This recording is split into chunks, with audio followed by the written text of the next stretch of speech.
when the guns stop sounding, what exactly happens to the women after that? We have seen the war in northern Uganda that has affected almost, at least the bigger part of the women in northern Uganda. But Kasese district has been left out as one of the districts that has been affected by the same. Before the early 1960s, we had the uprising that was headed by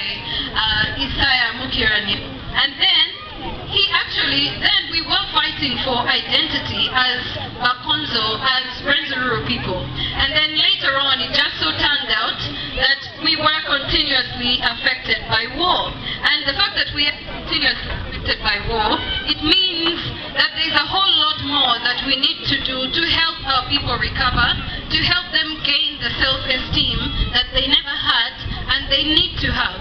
We have people who are outstanding in Kasese district, but how else can we get the other women who have been affected by the war to get the same kind of esteem that the other women who have had opportunities to go out there have? And that is why we're here. Kasese district was chosen for the second International Peace Exposition because we need to deal with major challenges that are especially affecting women over there. We started by talking about the child mothers, and we talked about that tent over there at the extreme end. If you see, there are so many mothers there with children, and most of them have been affected by the war that has ravaged in Kasese district. We're talking about the ADF war, the Allied Democratic Forces, that affected the better part of the region a few years back. And we also had the NRM war in 1985 and 1987. We also had the Nalu, and before that we had the Rwenzururu uprising itself in early 1962. So today we're here to challenge ourselves as stakeholders, as donors, as people who are responsible, that we need to create peace in the lives of those women, in the lives of the rest of the women in Uganda today. And we cannot do that if it's not a collective responsibility.